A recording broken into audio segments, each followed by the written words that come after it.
Happy Wednesday. I'm the prop queen, Ariel Epstein. I just thought I almost tweeted out Happy Tuesday. It is absolutely Wednesday. Let's make some money today. We've got some great guests coming on the show. Tom Vecchio from SportsGrid, FanDuel. He's going to help us with some Major League Baseball and NBA action. I'm getting all choked up. I just ran in from a doctor's appointment. Oh, and it's disgusting out. NHL.com's Troy Perlowitz going to join the show as well, talking Stanley Cup playoffs. I'm not sick. I just went to an annual doctor's visit, which is already my first L of the day. Sprinted to get on here because I'm stupid.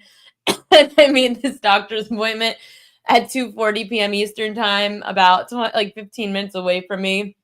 Anyway, it's hot. I'm sweaty. And I'm really bad at doctors. Really bad. I don't know if anyone else shares the same sentiment as me. But I'm really bad with the doctor.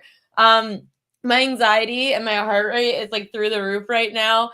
And I not only always have a high heart rate and high blood pressure when I walk in because I have massive white coat syndrome. I was an idiot. So I go to the doctor for an annual visit every year. And you're not supposed to eat before you get your blood work done because it's bad for your cholesterol levels. And I already have relatively high cholesterol as it is, thank you to wine. And I ate a really high protein, eggs and avocado kind of lunch.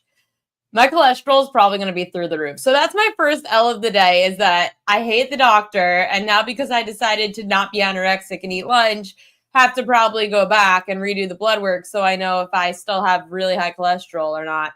And I thought I was doing really well. I've really been off the wine. I don't drink as much during the week, unless, of course, the Knicks are playing, which I'm still not going to drink tonight. I'm going to drink tomorrow.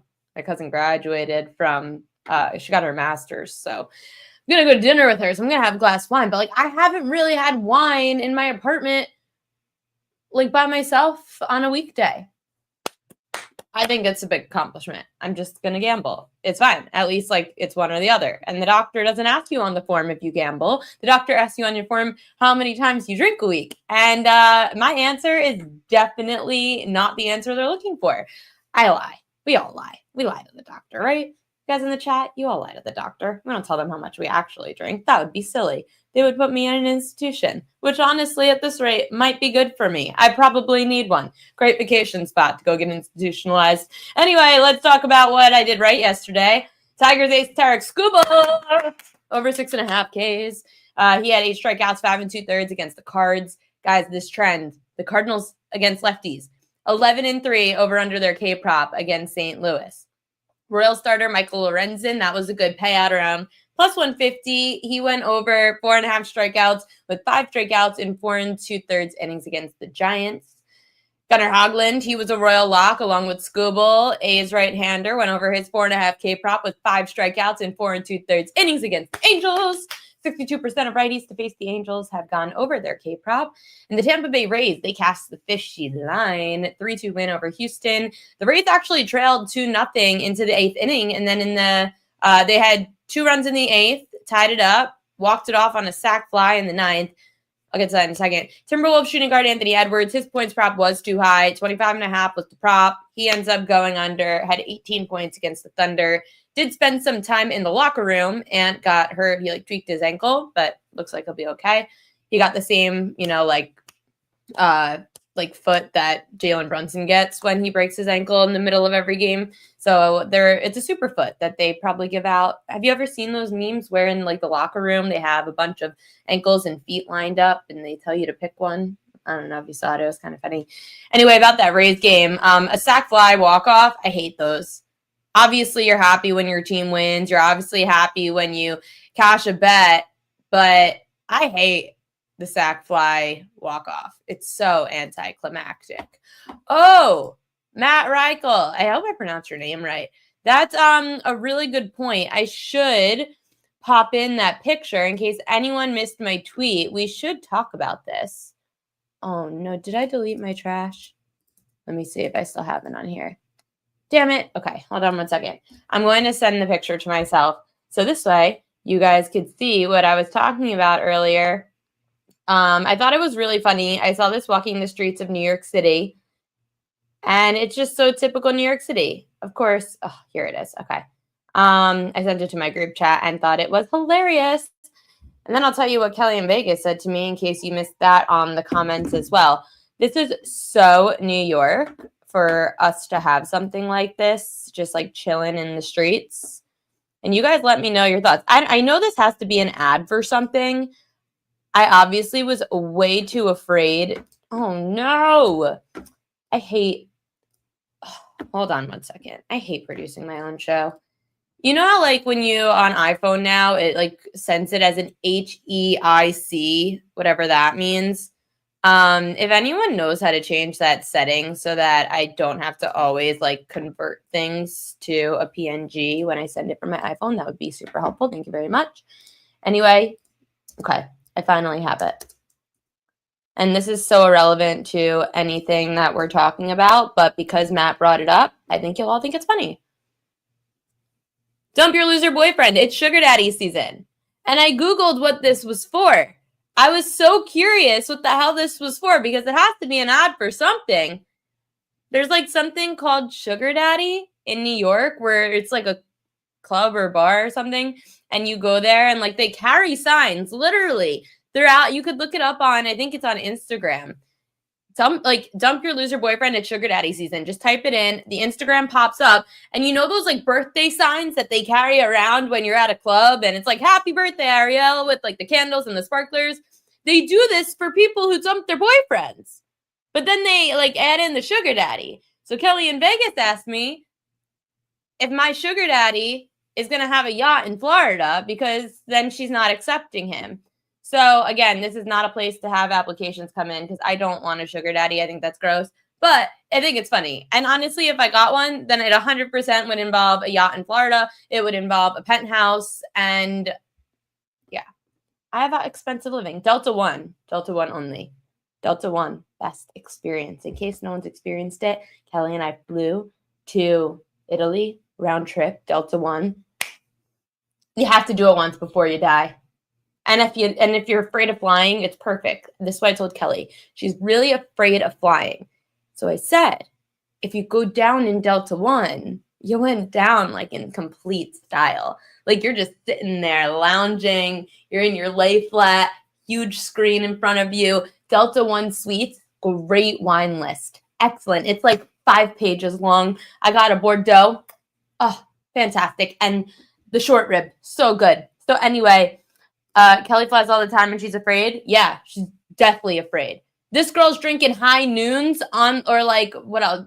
Is it High Noons or I don't know, one of those seltzers, whatever they sell. Any seltzer that they sell on the plane, it could be 7:30 in the morning. That girl's drinking a seltzer at 7 in the morning on a plane because she hates flying. But she does it. You just have to get through conquering all your fears, like being wrong. I was wrong yesterday. A few times. Clay Holmes, he did not go over his 5.5 K prop. He had just 5 strikeouts in 6 innings against the Red Sox. The Marlins sucked. We don't even have to talk about them. Rudy Gobert, another bad night. Again, I'm just like not betting Gobert. I just don't care. It's not worth it for the one good game he has. It's worth it with later on in the show when I talk about all the NBA prop edges for the Knicks. There's going to be a back and forth between Knicks players, and that's worth going back and forth on. Gobert, he has like one good game a series. Not worth it. SGA just falls short of his points prop. He had 31 points on a 31.5 points prop. Again, SGA does have very good numbers against Minnesota this year, but 3 of those 4 games were without Julius Randle and Rudy Gobert. WNBA Atlanta Dream win was plus 350 from Hakeem. And also, if you tuned into the show on Monday, we had a great winner that was given out Monday for a Tuesday game. The Las Vegas Aces end up laying, well, if you laid the 12, just like Coach James Young said to do, then winner yesterday. Someone else who always gives us winners coming on the show now, good friend of mine from over at SportsGrid, used to be with FanDuel. I think I have to ask him now about his update at FanDuel, but I know he's with SportsGrid. Give it up for my good friend, Tom Vecchio. What's up, Tom? I'm doing good. Thanks for having me. Seeing that the Braves game just got postponed, which isn't great for me, but you know what happens in baseball. We move on to later games or tomorrow. Yeah, no. Well, why wasn't it great for you? I have Drake Baldwin, their catching prospect, who's actually super hot at the plate. I have him as one of the legs of a hit parlay that I've been doing, him and Bo Bichette. So that leg is just void, and I'm just sitting here with Bo Bichette now solo. That stinks, especially if you're so confident about Bo Bichette later on tonight. And watch, he's going to end up going over. So yeah, it's just one hit from each, and get it close to even money. And now Bo Bichette is just, I don't even know what it was, minus 240 by himself. Did you like anything in afternoon baseball today? I was on Brendan Donovan and Jeremy Pena for, again, just one hit for each of them, just because that's what I've been doing recently. Though that was a loss, I am still 14-4 over the past 2 weeks on the hit parlays. I was on the over for the Astros game, and that's it. Sean Michael loves 2 prop hit parlays. You've been doing a lot of those. I've seen them all over your social medias. Why have you decided to go that route? It's just easier. I was going through like the early season baseball, and as we discussed last week, like there's a lot of variance when it comes to getting at least 2 total bases, which do give you good odds. Like a Bobby Witt giving you 2+ total bases is expected, and we're not going to get great odds from that, but you can get great odds on a 2+ total bases. From Bo Bichette. I mean, I would have to double check what he is tonight, but let's just say it's at like minus 110 or minus 105. Like that in itself are good odds. He's a great hitter, but that means he needs to either have 2 hits or a double, which does require multiple things, when like this is just like a path of least resistance, where like just give me a hit. It doesn't, I don't care what kind of hit it is. I'm not worried about runners on base. I'm not worried about extra base hits. Just get a hit, and then that's half of it. And then the same thing for another player. The parlays are growing on me a little bit, but we didn't give any of those out today. We'll start with your baseball play with Vasquez under 2.5 Ks. Good value plus 100. Why? So 2.5 is obviously a really low number for Randy Vasquez. And you look at some of his recent outings, and against the Angels, the Rockies, and the Pirates, he put up 5, 5, and 3. And you're like, all right, 5 and 5 and back-to-back. Well, when we look at the teams that he faced, those teams, the Angels and the Rockies, are second to last and last in the league when it comes to strikeout rate versus right-handed pitching at 26.3 and 26.9%. And then tonight he's going up against the Toronto Blue Jays, and they're coming at 19.6%, which is 25th in the league. So when we look at pitchers among, I'm not going to say qualified because he technically doesn't qualify as a pitcher, but pitchers with at least 40 innings pitched this year, he is the 3rd lowest at 11.7%. So he just had 2, I think we call objectively good outings with 5 and 5 strikeouts, and he's still at 11.7% strikeout rate, which is terrible. So he did that against a horrible team, which literally any pitcher can do because he's horrible at striking out hitters. And now he has a difficult matchup, and he's already bad to begin with. He can be knocked out in, a couple innings just because he's giving up runs, and he's not a big strikeout pitcher. So under 2.5, it may be a sweat, but I like it. Yeah, 2.5 is a wild ride, but I do know the Jays don't really strike out so much. The thing you also have going for you, the Padres have a lot of bullpen arms available. Their high leverage arms are pretty rested, so you could definitely see some of those guys coming in the game as well. Yeah, I mean, their bats aren't doing anything as of late on this, 4 or 5 game losing streak that they're on at this point. But, it was a pretty decent outing from Cease last night. And the fact that Chris Bassett, of all pitchers, is going 6 innings, 5 or 6 strikeouts, whatever he had last night against the Padres, their offense is just a disaster right now since they got swept by the Mariners over the weekend. Yeah, I think it's 0 for 24 with runners in scoring position in this 4-game losing streak for the Padres. Them and the Mets, like 2 teams that were cruising, and then the Angels swept the Dodgers. So we have like these 3 great teams, the Padres, the Dodgers, and the Mets. They all got worked over the weekend. The funny thing is when you look at the futures odds on, let's just say, FanDuel, for example, the Mets still have the 3rd shortest odds behind the Dodgers and the Yankees to win the World Series. Granted, it dropped by $1. I saw plus 850, now seeing plus 950, but they're still ahead of the Phillies and Braves. If you were to look at social media, if you were to read the newspaper, you would think that the Mets are in the same place as the Colorado Rockies right now. Yeah. I mean, that's the nature of obviously New York media. It's also the nature of, we could say like what the offseason expectations that they have. Now, just to be clear, I have 2 futures involving the Mets. One of them is for the Dodgers to beat the Mets, direct outcome in the NLCS, and then the Mets to beat the Dodgers. So I have both sides of it. Mets to beat the Dodgers, Dodgers to beat the Mets. So I play both of them. If one of them happens, I come out net positive, at least on those bets. What'd you get on that? I can tell you in a second. Around. Yeah, I have them right here. It's Dodgers to beat the Mets at 10-1, Mets to beat the Dodgers at 16-1. So, like, this is, like, theoretically, it's the chalk outcome. Like, these are the two favorites, at least in the NL. At least that's what they were when I bet them.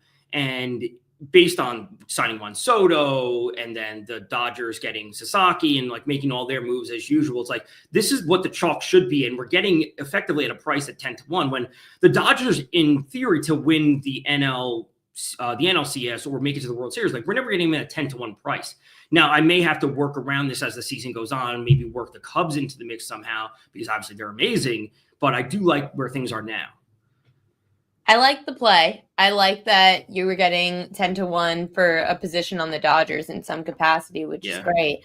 When it comes to today's slate, you only like the Vasquez play, but we do have some other games going on today that were kind of intriguing to me. Like, we see some of these guys who have, like, really good numbers. Let me just pull up some of these. There were some guys I wanted to mention to you. And now I am all over the place because today I've decided that, okay, so, like, someone like Ohtani tonight, 4 for 8 with a homer against Burns. Machado's got good numbers against Bogarts. Fernando Tatis Jr. has great numbers against Gossman. Sorry, I said Machado against Gossman, not Bogarts. That game is the game that you're clearly looking at with San Diego and Toronto. Were there any batters that did stand out in any way? So, despite the fact that there are sirens going on in the background, because I live near a fire department. Oh, I don't even hear them. You will. You probably will at some point. But I don't believe in BVP, which is batter versus pitcher. I don't believe in that. So I like, that's something if I see something on Twitter and, like, people are bringing it up, I'll look at it, but it's not something I'm like, oh, I have to start my process up, because at the end of the day, like, if you take Bobby Witt or Ohtani or Judge or Vladdy or any of these amazing hitters, and we're going to look at them and be like, okay, he's 0 for 3 or 0 for 5. I want to know what the threshold is. Like, that's the always argument I have with people in terms of BVPs. Like, so he's 2 of 5. Okay, he's 5 of 10. Like, is 10 really a good sample size when it comes to baseball? Because striking out 10 hitters, so if the answer would be, so if Bobby Witt is, I would say maybe the best hitter in the league. If he's 0 of 10 against the pitcher, and then Bobby Witt goes up and gets hit the next time he faces him, is that because Bobby Witt's amazing, or is that just because the pitcher is bad? Well, what do you look at? So on a daily basis, I'll just look at the player splits on Fangraphs and Baseball Savant page. Essentially, like, those are the two key things that I look at, because I want players that have high exit velocity, good contact rates, low strikeout rates. And then I want pitchers that have low strikeout rates against the handedness of the hitter, so they're not at a spot to completely shut down. And I also like pitchers that pitch to contact, and we can look at something like BABIP, which is batting average of balls in play. So if they do get a hit, obviously there's something to do with the defense behind them. But if the ball's going to be in play, he's not striking out hitters. Now, granted, this is different when we have, like, Kyle Schwarber, who is awesome. He may strike out a lot, but he's obviously very good at what he does. And thus, when he does get a hit, it's probably for power. See, people always ask for a lesson on this stuff. And now Tom just gave you a lesson on how to handicap hitters props, because I hate the market, but Tom's very good at it. So listen, I know you hate it, but here's the thing. When, Brendan Donovan, who was on today for a hit for St. Louis, he went 0 for 4 today, right? He's still batting 320 something.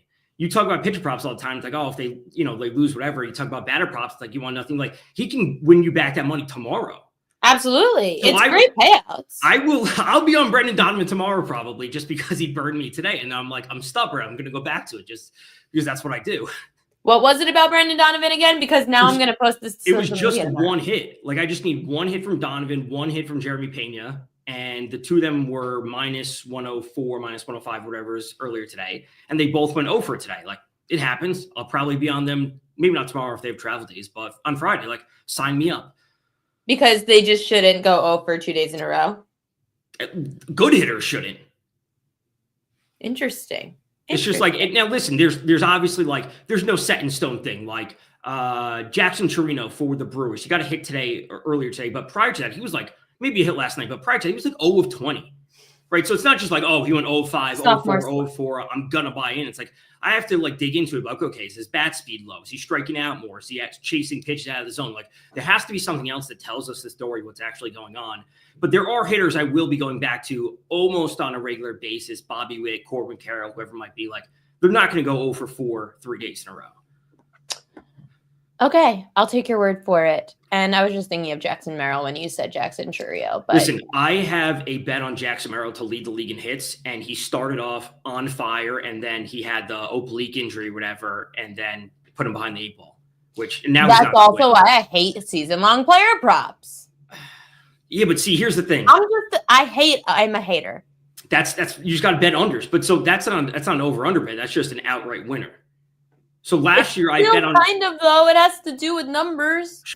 But last year I bet on Bobby Witt to lead the league in hits at 19-1, which he ended up winning.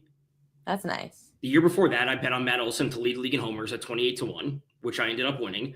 So I can take a loss this year because it happens. Jackson Merrill got off to a blazing start. He's now behind the 8 ball. Hit those back-to-back years is crazy. Well, I've been doing shows for however many years at this point. Clock's going to be right, have broke clock, whatever, twice a day, something like that. So this year, a blind squirrel could find a nut or something. Yeah, something to that effect. Okay, let's go to the NBA. Yeah. You like this over rebounds prop? Why? So Naismith surprisingly actually leads the Pacers in rebounds this postseason. It's not Siakam, it's not Turner. I like this. The fact that we're getting plus money on it. Siakam has burned me on the rebound prop many times. Not doing a whole lot. Now, he did have a good series last time out versus the Cavs overall, but specific game to game, certainly some variance there. If I had to pick, I would say Knicks in 7, which isn't some like crazy take. It's kind of like the chalk outcome, but. Yeah. And again, my take for the series is like, oh, we're going to see a bunch of scoring early, and then that will subside as the series goes on again. Not some like groundbreaking take. People have probably heard that elsewhere, but I'm expecting some pace. So like when we look at rebound props, it's like, okay, are we expecting like a really tough defensive matchup, which means there's going to be a lot of missed shots, therefore rebounds, or are we just expecting a lot of scoring back and forth? Thus, there's a ton of possessions, and it can lead us to the rebound. So I do like that tonight. I'm on the over as well, 222.5. I think it may have dropped by a point or whatever, but some scoring tonight. Maybe that changes as the series goes on, but Naismith for some rebounds as well. Yeah, that's a pretty high total. I saw the total earlier and couldn't believe my eyes, but it is the Pacers. They go at a very fast pace where it's just so contrary to the Knicks and how defensively focused of a team they are, but rebounds galore. Absolutely. Yeah. For somebody that used to work, I need an update too on your FanDuel. Like, are you still with FanDuel or is it just SportsGrid now? Okay. So you used to be with FanDuel.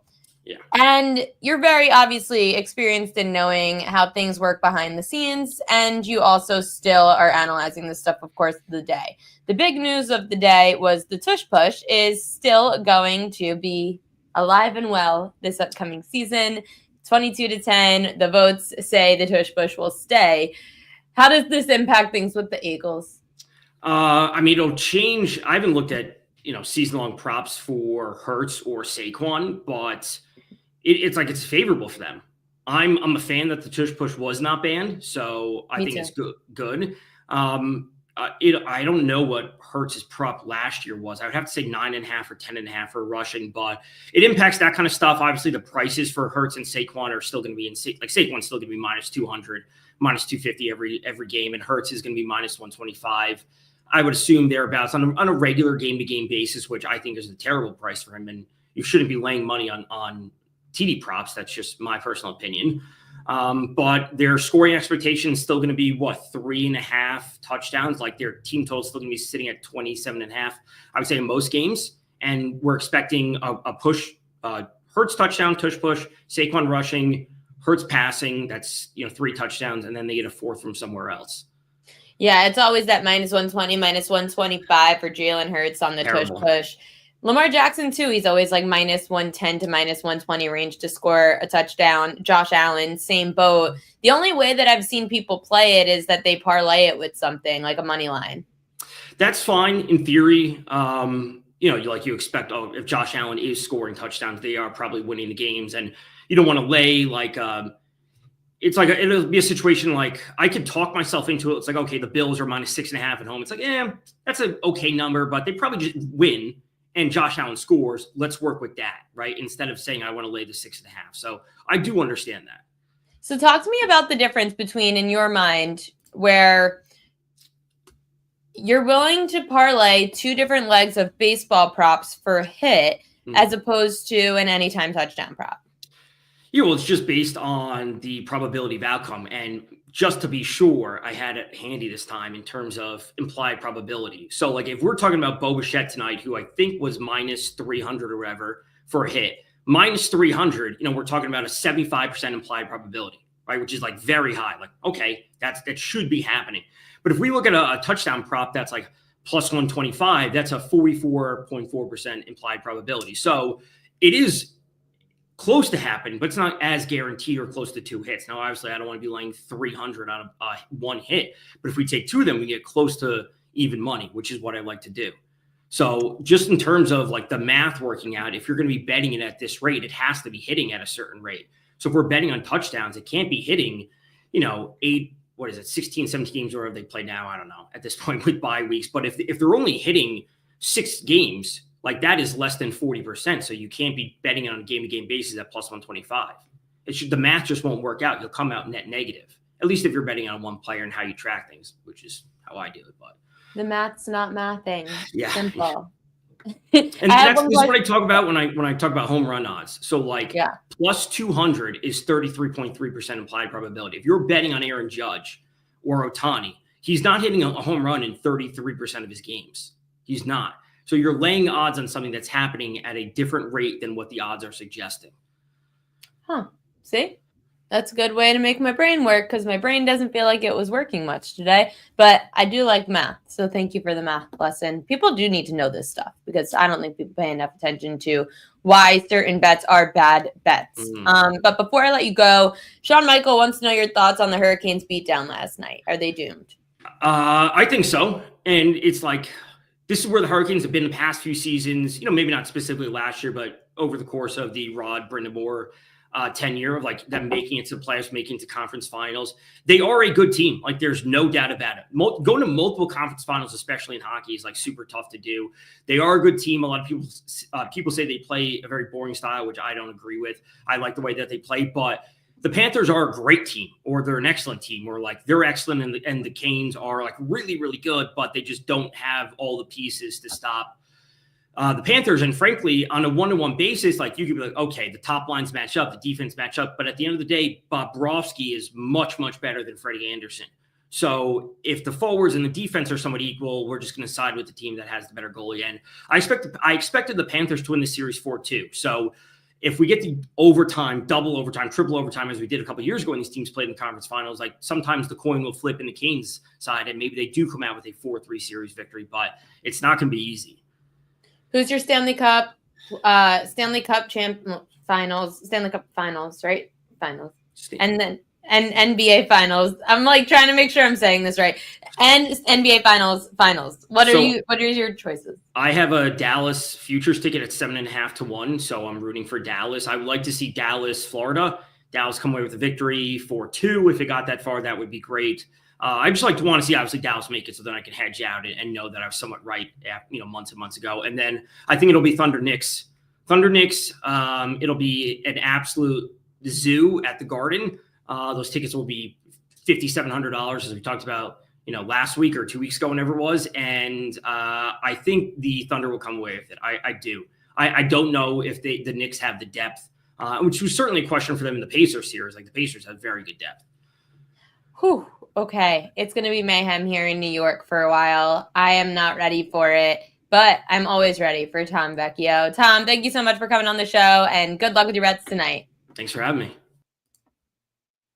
Okay. Our next guest is coming up in just a second. He's coming over from NHL.com. You've seen him on the show before. I haven't had any NHL on the show really this week, so that's completely my bad. I know you guys love it, but you guys want everything. You guys want the WNBA, the NBA, the NHL, Major League Baseball. So I'm trying to just divvy it all up. So Troy Perlowitz from NHL Fantasy and Edge Stats for NHL and NHL.com, he is joining the show. What's going on, Troy? How you doing, Ariel? Fellow hater of the doctor, by the way. Of the what? Of the doctor. I'm not a big fan of the doctor either. Doctors are good profession, but I have to literally there's that machine for your blood pressure that they use now. That's like that automatic machine. The doctor has to use the old school machine on me because the high tech machine always tells me that I'm having a panic attack. So the doctor can at least tell what my blood pressure. It's so bad. And this time of year with all the playoffs, she says, you should try your blood pressure at home. I go, honey, you don't understand. I watch sports all night and I gamble. Bad idea. So to not an extreme change of topics, but related, I'll take the family group chat last night to you. What is the best month of sports? Like if you came from a different world, I think that's subjective. I'm having a hard time with English today. I love September. And I know that's probably not the same for you, but I love September. Well, September, you get all four, right? Like you get all four major sports going. Yeah. It's also my birthday month. So I get the start of the NFL, which is fun. Major League Baseball is starting to wrap up, but you could still find gambling edges because it's not the playoffs yet. And those are my two favorite sports, and it's my birthday. But you also get, October is when it's MLB playoffs, football, basketball, hockey, everything's really starting in October, but then it's really starting to get cold. So good points. And you're right. This is probably a very subjective thing. I don't sleep on May. I think May is a very underrated sports month because you get both playoff times. You might get the NFL draft, which is always fun. If you don't get the draft because it's in April, you still get OTAs and that could be fun too. I agree. I was thinking about it that May is kind of an underrated sports month. I agree with you. And the weather's getting nicer. So I'd probably go September as well, by the way. But appreciate you. But May and your birthday, of course, high on the list. But birthday very high on the list. Let's get your thoughts before we go into props and everything going on tonight. Thoughts on last night and the blowout. So I'm a big fan of Tom's. I'm going to disagree a little bit. I don't think that so it's one of those things where I think the underlying numbers of last night's game were not indicative of the score. Everyone looks at a 5-2 final and says Florida must have dominated the game. It really, Carolina really, I thought they did well. Our friends at Amazon have a great stat called Ice Tilt, which tries to quantify territorial momentum in a game and who has it. And Carolina dominated. They got into Florida's offensive zone, or they got into the offensive zone and kind of possessed the puck. They didn't really get any quality chances, and the quality ones they did get, they missed the net, or Sergei Bobrovsky made great saves.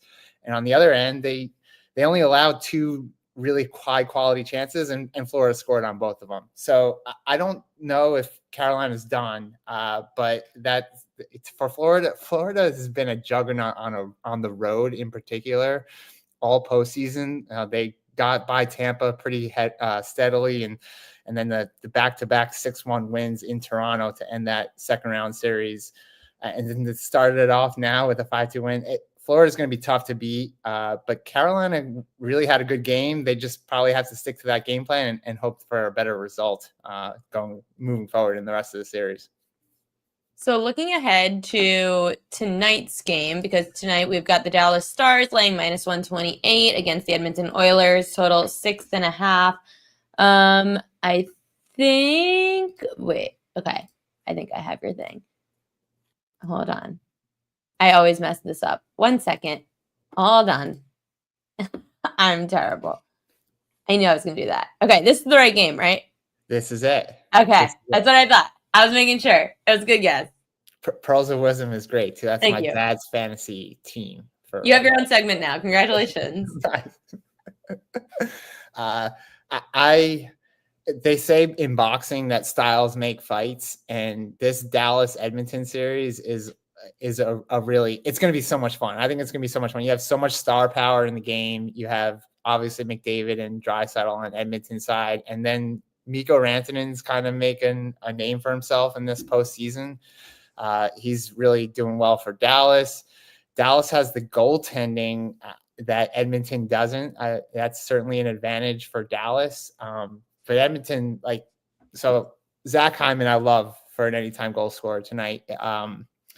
If there's one issue for Dallas is that they allow a lot of shots from the center of the ice, and that's exactly where Zach Hyman dominates. He's also been promoted to the first line to play alongside McDavid, so he's probably going to get more shots from that area of the ice. And something crazy about him, we just looked this up. He has 8 goals in his last 6 game ones. I'm not big onto looking at history when you're trying to make props, but that just seems like an absurd kind of trend. And so I certainly look at Zach Hyman tonight for a goal scorer. Thomas Harley's kind of been a breakout performer all postseason. He's a defenseman on Dallas. Miro Heiskanen is Dallas's number 1 defenseman, and he missed the early portion of the postseason. And it was Harley who had to take on an expanded role in his absence, and he did that in spades. He's got 11 points in 13 games so far in the postseason. He quarterbacks the power play, and Dallas's power play is the top-ranked power play in the postseason so far. And Edmonton's penalty kill, if they have a weakness, it's special teams. Especially on the penalty kill. So that's an area where Thomas Harley could certainly thrive. Evander Kane, I like for shots on goal. Evander Kane gets a lot of shots off the cycle. And if Dallas likes to defend off the rush, they have a lot of speed, so they could attack you off the rush and then have to defend it that way. Evander Kane is a guy who likes to get into the offensive zone. He's been playing with Leon Draisaitl in the last game. He took morning rushes off of that line, so I might like him a little bit less. But as long as he plays with Draisaitl, and by the way, Edmonton's coach likes to move players up and down the lineup. So Evander Kane can certainly find his way back on a line with Leon Draisaitl and certainly get shot. Leon Draisaitl is one of the best playmakers on Edmonton. He certainly likes to set up his line mates for shots, and Evander Kane he's gotten 7 shots in his last 2 games. I certainly like that trend for him to pick up at least 3 tonight. What are you thinking on the series? I like Edmonton. I picked Edmonton at the start of the playoffs to win I came on with you. I told you I liked Edmonton a lot. They dominate from in front of the net. It's we saw it last night. 5 of the 7 goals in last night's game came right in front of the net. Edmonton, not only do they score from there, they defend that area of the ice really well. So I really like them to win the series. The one exception I'll give you is if the series gets to 7 games, Dallas has home ice. Their coach is 9-0. Pete DeBoer is 9-0 in game 7s all time. It's a crazy stat. So I think if the series goes 7, I would take Dallas, but I like Edmonton at the start of this. I think they're gonna win. I think I like them in 6 games. I think they have the higher end power, higher end talent. I'll also say this about Connor McDavid. He just seems like he's on a mission. He's so much faster than anyone left in the playoffs. It's not even remotely close. And I just don't think he's going to let his team lose the way he's been playing. So I certainly think that Edmonton takes it and they'll advance to their 2nd straight. How about for someone to lead in goals in the series? So, I actually like everyone will laugh. It's the best player in the world. Why would you? There's no value there to take him for most goals in the series. I like McDavid's prop to lead the series. He only has 3 goals so far in the playoffs, but his shooting metrics are actually up. So he's actually a little bit snake bitten. He should have more goals based on the quality of the chances he's getting. So I certainly think that he's bound to pop off one of these and go on some sort of heater. It could be now, could be in the right. Like everyone always has some kind of great series. Yeah, so I certainly think that he's if Edmonton's going to go and advance further on, you would think that their best players need to be their best. Edmonton's kind of gotten to this point with a lot of secondary scoring. I don't know how much that if their secondary scoring dries up, they're going to need those top players to perform well. And McDavid's certainly in the front of the line on that one.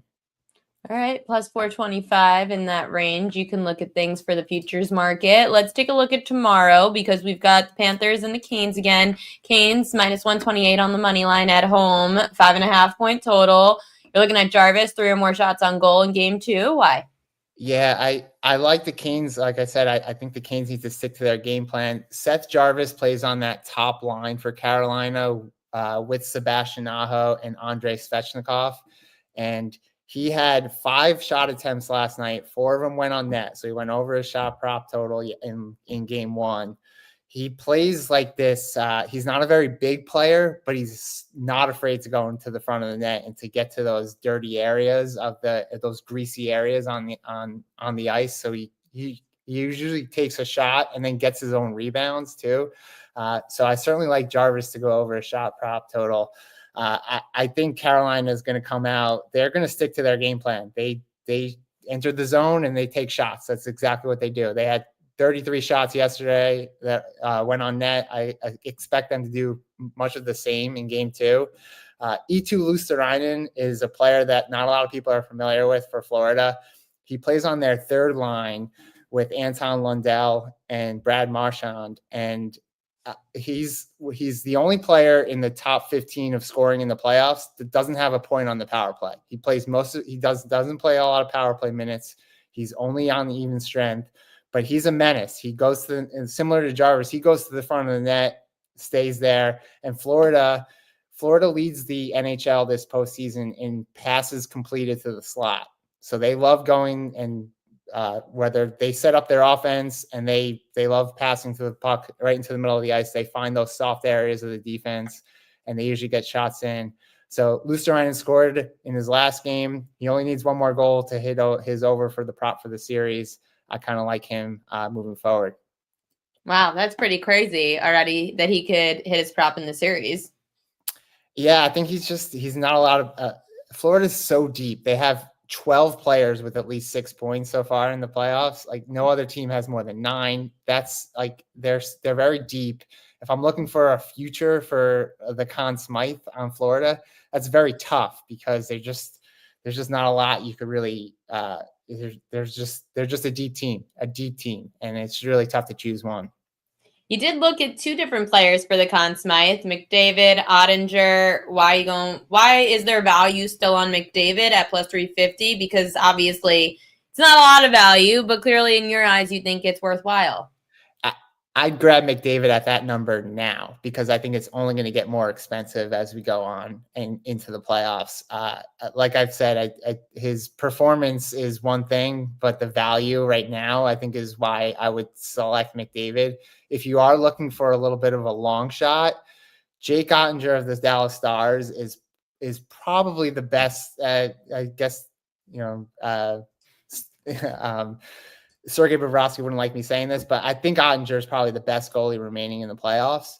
And if Dallas is going to beat Edmonton, he's going to have to be at the top of his game. He's already, he got through Connor Hellebuck in the last round. So he arguably beat the best goalie in the NHL already. And now he's got a tenacious offense in Edmonton going against him. I just think if Dallas were to advance to the Stanley Cup final, he will have to be a factor in that series. And then I like his value moving forward into the final. Speaking of the final, it's pretty crazy that when you look at the odds, you're not getting much longer than 10-1 on any of these exact results to happen.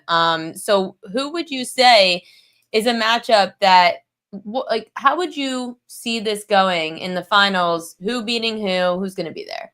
Well, so I really think the NHL really lucked out, or they really did luck out with the series that we got. We got 2 evenly matched conference finals. I think Edmonton they're minus 110 for the series when it opened. Carolina, Florida was pretty similar. It got very even matchups, which everyone would think would be long series. So I like Edmonton coming out of the West. I like the champs. I still think Florida comes away with it. I'd like them in 6 or 7 games. I'll take them in 7. So I think we're going to end up with a repeat, as much as people might not like that. But we just had the Stanley Cup final go 7 games with Florida and Edmonton. Who wouldn't want to see part 2 of that matchup coming up? So that would be my pick in the final. And then just to put a different spin on it, I think Edmonton finally gets Canada's first Stanley Cup since 1993. They were my pick at the start because of their dominance in front of the net. I think that's what wins in the playoffs, and I'll stick with them. I think they win the Stanley Cup this year.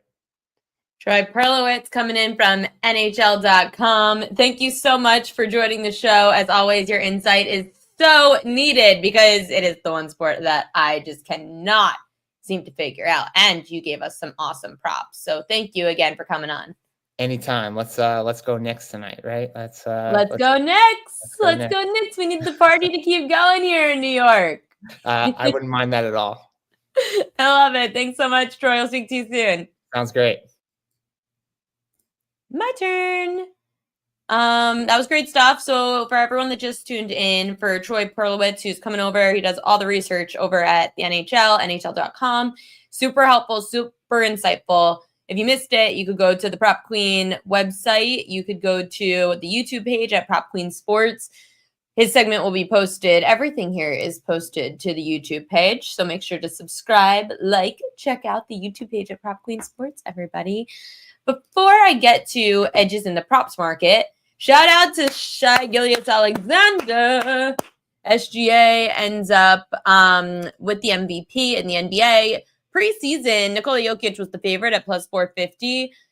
SGA had, according to BetMGM, the third shortest odds. It was Jokic, Luka Doncic at 5-1, then SGA at plus 650. Obviously, that number ended up closing at I think BetMGM sent this to me on March 18th, and SGA was minus 800 on March 18th. So we know that thing closed at minus 1,000 or something. So SGA ends up winning MVP. No surprise there. What do I want to get to first? I guess we'll do some, while I'm talking about the NBA, we could talk some NBA propaganda.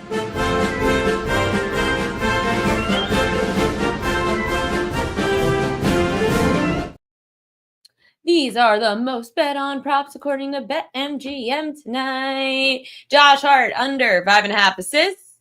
TJ McConnell over 5.5 points. Way too much juice. Everyone loves betting the Brunson first field goal. It's every time. Every time. Josh Hart over 12.5 points. And Pascal Siakam under 18.5 points.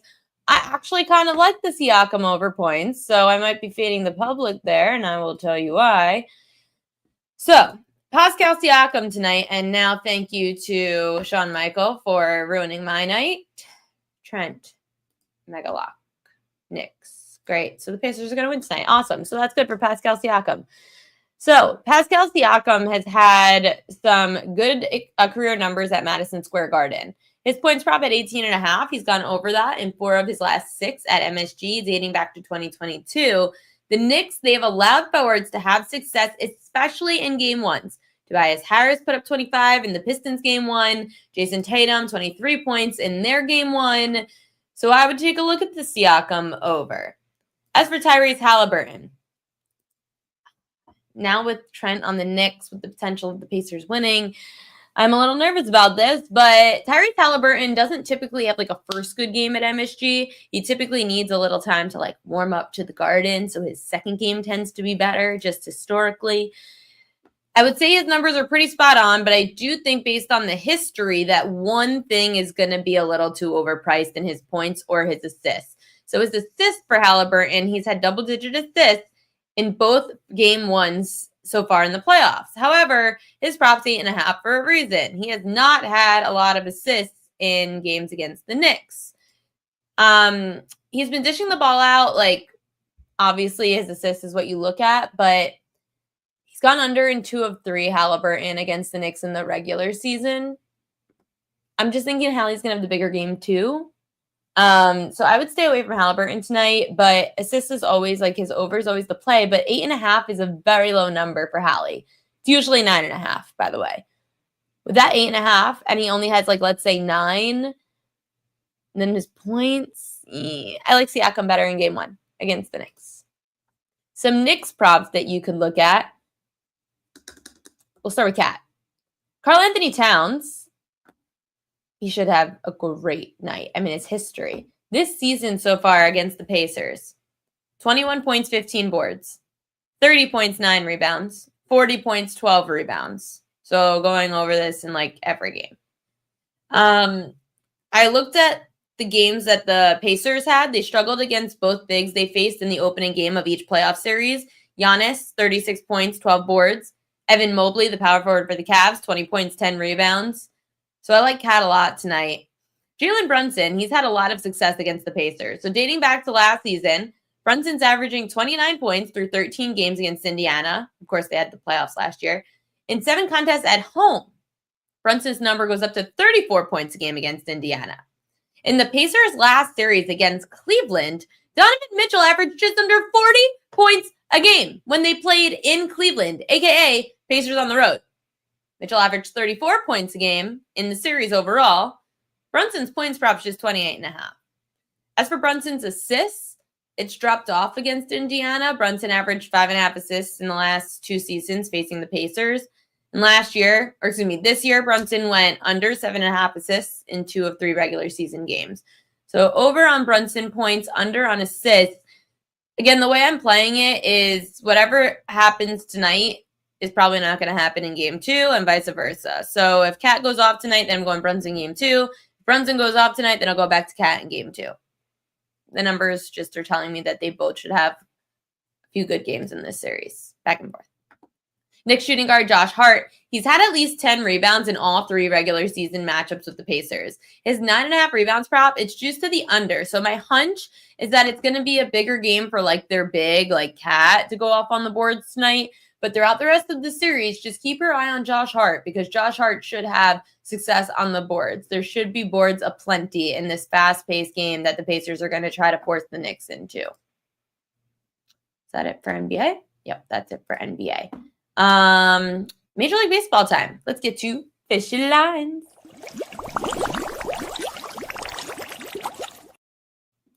This one's a little bit interesting. Usually, the number moves in favor of the dog when it comes to Fishy Lines. Today's case just continued to move in favor of the Toronto Blue Jays. I'm a little iffy on this. So the Blue Jays, they saw the line move a lot in their favor despite majority of action coming in on the Padres. Padres are on a 4-game losing streak. Public thinks there's no way in hell that the Padres continue to lose this much. Well, the Blue Jays starter, Kevin Gausman, he's always been better at home. Outside of his last start, which was Gausman's worst start of the season, Gausman hasn't allowed more than 2 runs in a home game. Lifetime against the Padres, Gausman owns a 3.35 ERA. He's 2-1. Vladdy Guerrero Jr. is hot right now, 315 batting average, 4 homers, 17 runs scored in his 20-game on-base streak. The Padres' bats are absolutely flamed out. They are over 24 with runners in scoring position during their 4-game losing streak.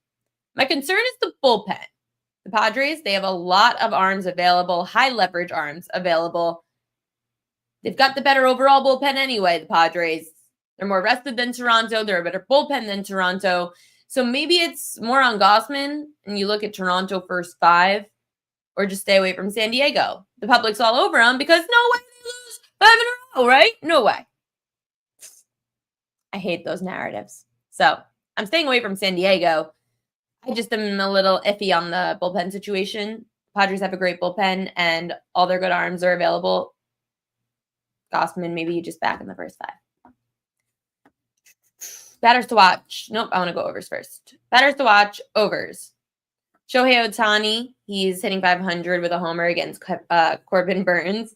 Manny Machado, 2 home runs against Gausman. Xander Bogaerts, 2 doubles and a homer against Gausman, hitting 315. Fernando Tatis Jr. has great numbers against Kevin Gausman through 17 at-bats, hitting 471 with a double and 2 home runs. Luis Arraez, 7 for 9 with a double against Gausman. And Marcelo Zuna, he's got a double. Oh, that game, sorry. I forgot to take that out. That game is rained out. No Nats and Braves tonight. That game's rained out. Unders to look at. Freddie Freeman, he's got 5 Ks. He's only hitting 214 against Corbin Burns. Max Muncy, 1 for 13 against Burns. Will Smith of the Dodgers, 1 for 11 with 4 Ks against Burns. Ketel Marte, 1 for 10 with 2 Ks against Dustin May. DJ LeMahieu, not great, hitting 158. 2 doubles, though. 8 strikeouts against DeGrom. I'm very worried about DeGrom. The weather here sucks, too. I'm curious if the rain's going to stop. I got to look that up. Taylor Ward, 111 batting average, 1 for 9 with 2 Ks against Sears. Jake Cronenworth struggles against Gossman, and that game, Austin Riley, he's out. That's a lot of good numbers for Gossman, but Toronto has fishy line. Yeah, because they haven't scored with runners in scoring position. So who the hell cares if you have good numbers against the pitcher if you can't drive in runs when you're on base? So that's the problem. Joseph likes Ohtani today. Ohtani what? Home run, total bases. Where are we going with Ohtani tonight? Some strikeout props to watch. I will be honest, I don't love either of these. These were the only 2 that semi stood out to me. The first one's Taijuan Walker over 3.5 Ks. The number's just too low for facing the Rockies. Righty starters averaging just over 6 strikeouts a start against Colorado this year, with 9 of the last 10 going over 3.5 strikeouts. Walker's faced 3 high K rate lineups this year. He had 4 against Colorado at home, 5 against San Francisco, then just 2 against Miami. Walker only had 3 strikeouts at Coors in 2023, but he had 6 in 2022. So, a little juice to the over. I like JP Sears better, over 4.5 Ks because of the value. I saw this at plus 110. Again, just another number that's too low for the opponent. So lefty starters, 5 of the 6 have gone over their strikeout prop against the Angels, averaging just under 6 strikeouts a game. 4 of the last 6 southpaws to face the Angels went over 4.5 strikeouts. Sears hasn't had great strikeout numbers this season. He's only gone over 4.5 Ks in 3 of 7 starts. However, all of those starts except for 1 were on the road. The one that one of the games that Sears went over, he was at home.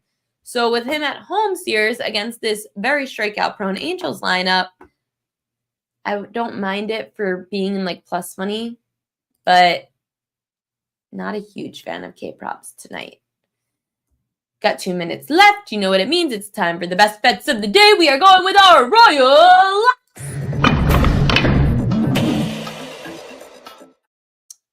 Royal Lock of the day. It is a Knicks Wednesday. I'm going with Karl Anthony Towns, going over his points plus rebounds prop of 33.5.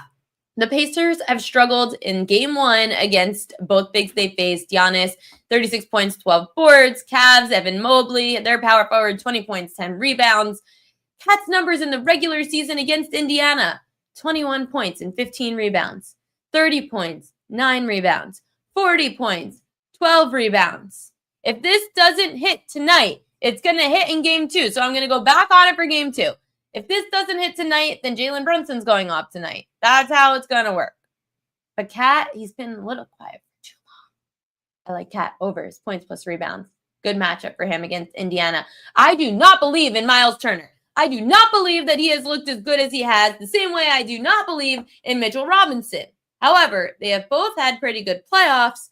I'll give them credit where credit's due defensively. Miles Turner's looked better than usual. He is just so inconsistent. Cat is legit. We are going with the over points plus rebounds. That's it for me here on the Prop Queen Pod on this Wednesday. I should continue to check the weather because I really hope that the Jacob deGrom game doesn't get canceled in the Bronx because I'm really excited to watch deGrom pitch tonight simultaneously with the Knicks. They're about an hour apart. Make sure to tune in to the YouTube page at Prop Queen Sports.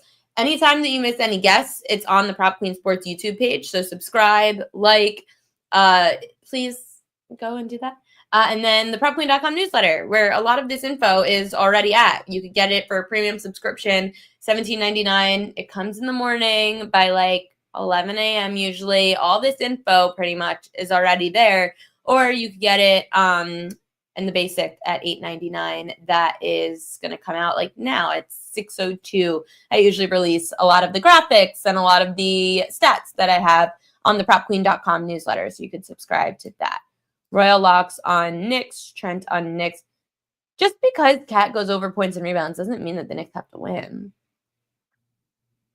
I mean, probably more likely if they did, but just saying. One player doesn't do it all. Thanks, guys, for tuning in. I will see you tomorrow, 5 to 6 p.m. Eastern time, right here on the Prop Queen Pod. Let's go Knicks.